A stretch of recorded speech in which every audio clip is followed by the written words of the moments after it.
enjoying it. You got your shoes kicked off, you relaxing your feet, and I've got you covered. You are watching Open, and we're having fun together. Hope you are. Our next guest is a licensed clinical social worker, author. She's the founder of Latinx and Social Work and an advisor. She does a whole lot. A Latino Social Work Scholarship Fund. And she joins us today to speak about the challenges and success of Hispanic social workers in the New York City area, and to share some of the stories chronicled in the anthology. We're going to find out more about that, a lot more. Latinx and social work. Please welcome to the show, Erica Sandoval. Welcome, Erica. Nice Hi, to see Bob. you. Yes. So great to see you. Thank you for having me.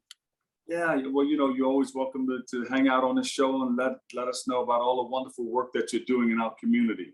Now, you're gathered together with about 21 peers in this special piece that you're putting together. Talk about it. It's been a dream. This has been my purpose. I never knew what it was till it was happening.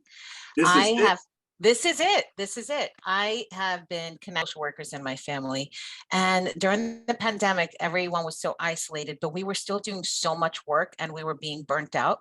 So as I connected with my colleagues and my peers, and I connected to leaders in the community to check in and see how they are, I thought, why not? Why not put our narratives all in one place so we can share our personal narratives and support our communities through healing and resilience? Yes. It's been amazing. Now, Latinx and social work, you have stories that heal, inspire, and connect communities. How important is that?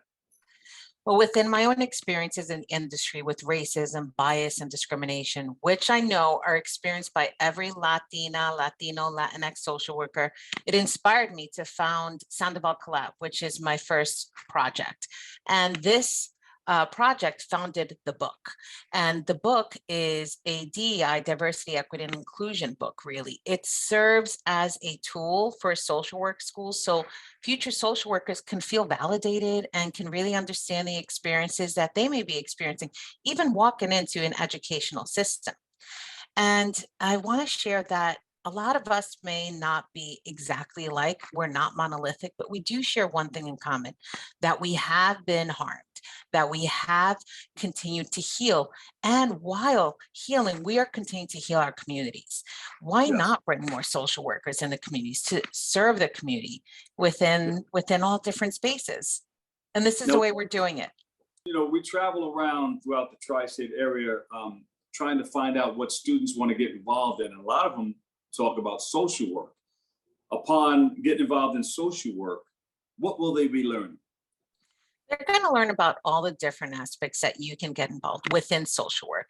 Social work is not just a social worker that's working for ACS. We want to undo that stereotype. There are social workers in politics, in healthcare, in mental health spaces, in private practice, as entrepreneurs. There's social workers in all spaces, and we're really creating such incredible change within our community so it can help them feel connected and know that they're validated for feeling a little bit afraid, because there's not enough of us out there. Did you know that there's only 14% of Latino and Latinx social workers within the whole system of social work? Only 14% to serve such a large community. That's insane. We need to, go ahead. Yeah, you're going to help change that though, right? We really want to help change that. This is what we're doing. We're putting together our personal experiences to encourage and empower and support them. Many times social workers or even students that are thinking of going for their bachelor's degree or their master's degree, they don't think they can.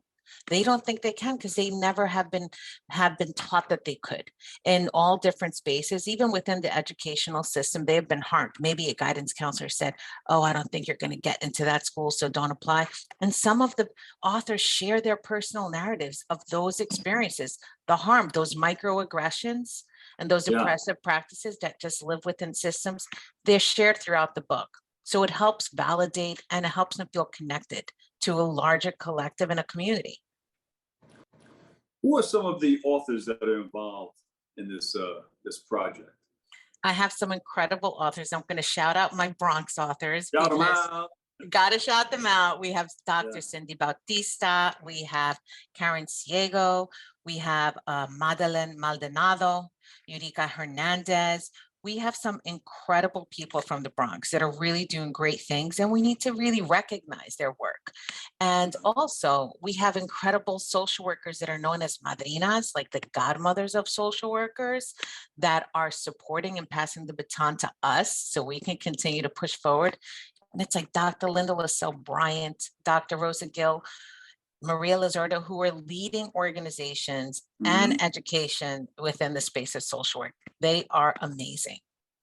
Yeah. What made you want to get together and create this project, this wonderful book that you put together? Well, I've been part of the Latino Social Work Coalition Scholarship Fund for about 6 years, and I've been on the board, and I just stepped off the board, and I thought, wow, we have not been able to provide scholarships to the students that are in social work school. And the reason why, because we haven't been able to fundraise because of COVID. Our gala got canceled. Everything just turned upside down.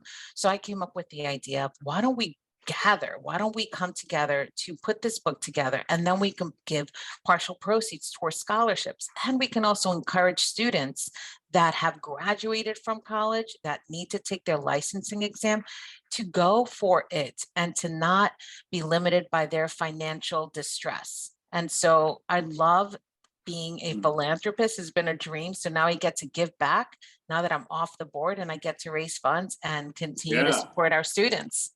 Yeah. Now, tell us how this book will help the Latino Social Work Coalition and the Scholarship Fund. We're going to raise money. We're going to continue to raise money through all of the proceeds of this book. We have another book that's coming out in Spanish, the same book. Yes. And the reason why that's so important is we want our parents to be able to read it. We want social workers that are individuals that may not speak English to be able to share in our personal narratives. So we had it translated, and it's going to hit Kindle, and we hope to raise a lot of money that way. As soon as the sales go up, we donate to scholarships, and we want to make sure that everyone feels supported in the community, because it's not easy right now. It really isn't. And if you think about from my own practice, I know that often I'm the first Latina social worker, or even the social worker of color, that clients have ever worked with. And cultural humility and care can be hard to come by. So to be understood, that's a gift when you have someone else that understands you, feels you, and even speaks your own language. Absolutely. Now I hear, I don't know if it was a birdie that told me or what, but I hear that there's another volume coming out. Is that true?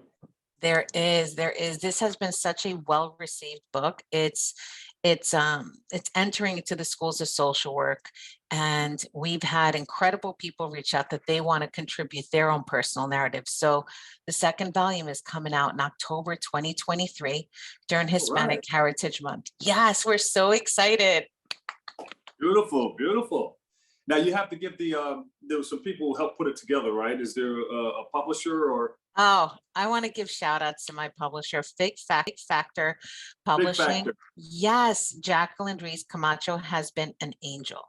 And she is a Latina woman-owned entrepreneur, a rock star, and she trusted me and the vision, and she has really supported in leading this project and making it successful.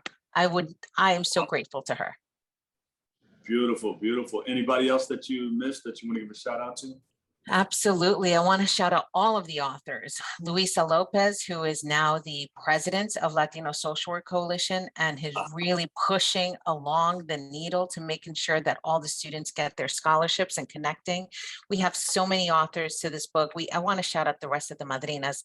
Dr. Laura Quiros, who is at Adelphi, and she's a social justice warrior. There's so many incredible people in this book, and I really, really recommend it to anyone and everyone that's just interested in just learning about individuals' experience and understanding oppressive practices, trauma, how identity shows up, and you'll be inspired and you'll be able to heal. It's not just for social workers, it's for everyone. Yeah. Where do people go? You have a website where we can check out more? Absolutely. You can follow me on Instagram at Latinx in Social Work, and my website and all my information is there. Beautiful. There she is, Erica Sandoval, founder Latinx and Social Work, and advisor of Latino Social Work Scholarship Fund. Thank you, thank you, thank you. Thank you so much, Dr. Lee. All right, that's about it. It's funny how time flies when you're having fun. Oh no!